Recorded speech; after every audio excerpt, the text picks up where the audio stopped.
बहुत समय पहले की बात है। चीन में 3 मॉन्क रहते थे। उनका नाम किसी को भी नहीं पता और उन्होंने अपने बारे में कभी किसी को बताया भी नहीं और ना ही उन्होंने कभी किसी से कोई बातचीत करने की कोशिश की।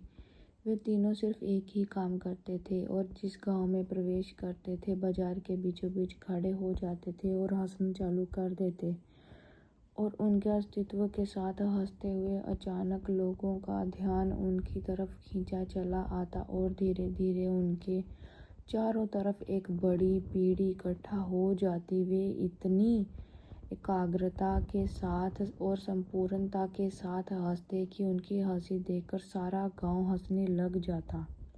जब वह पूरा गांव हंसी के समुद्र में डूब जाता तो वो दूसरे गांव चले जाते और वहाँ पर यही काम शुरू कर देते, सभी लोगों को हंसाते और फिर उससे आगे चले जाते। फिर वो तीनों इसी नाम से फेमस हो गए।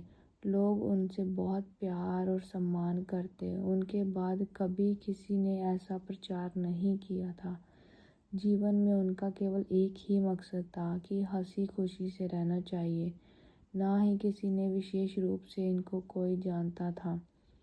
जैसे कि उन्होंने ब्रह्मचारी को मजाक ही बना लिया हो और परमेश्वर को भी हंसी खुशी के साथ पा लिया हो।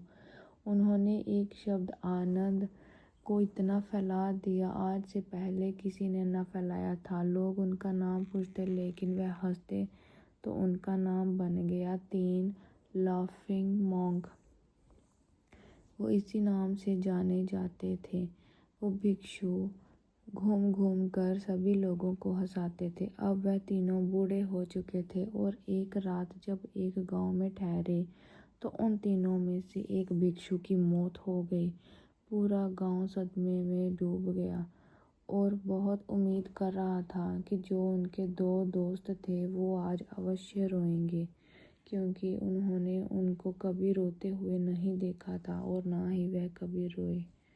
परंतु जब वे उनके पास आए तो वो रो नहीं रहे थे।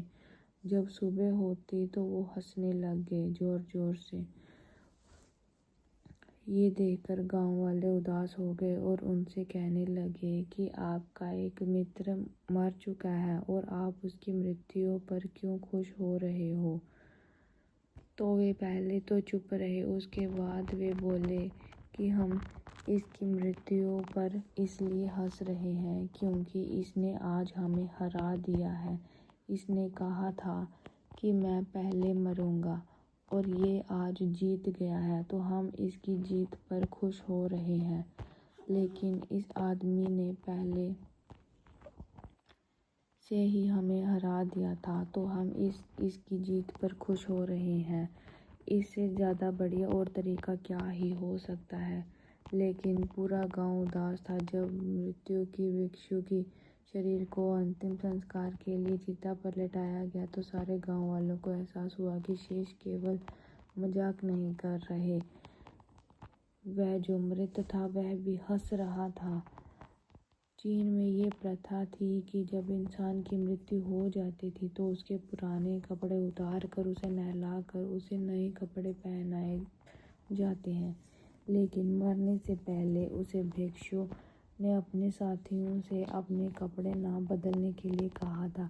तीसरे भिक्षु ने कहा था कि मुझे स्नान मत करवाना क्योंकि मैं कभी भी अशुद्ध नहीं हुआ हूँ। मेरे जीवन में इतनी हंसी आई कि कोई अशुद्धता जमा ही नहीं हो सकी मेरे पास। मैंने कोई धूल जमा नहीं की। हंसी हमेशा युवा और ताज़ा ही रखती है, इसलिए मुझे नहलाकर मेरे कपड़े मत बदलना। जब तीसरे भिक्षु के शरीर पर आग लगाई गई तो गांव वालों को पता चला कि उसे भिक्षु ने मरने से पहले अपने कपड़ों में कुछ पुरानी चीनी पटाखों को छिपा कर रखा है। आग लगने के बाद फटकर आसमान में रंग बिरंगे कदमों में फैल गए और ये देखकर एक पूरा गांव जोर जोर से हंसने लगा। तो इस तरह वो तीसरा मॉन्क मरने के बाद भी सारे गांव वालों को हंसा कर चला गया। और ये देखकर शेष दोनों भिक्षु ने कहा, चालाक आदमी तो मर चुके पर मरने के बाद भी तुम हमें फिर से हरा गए, क्योंकि वह जाता जाता पूरे गांव वालों के चेहरे पर हंसी पैदा कर गया था। इसलिए उनके जीवन का यही मकसद था।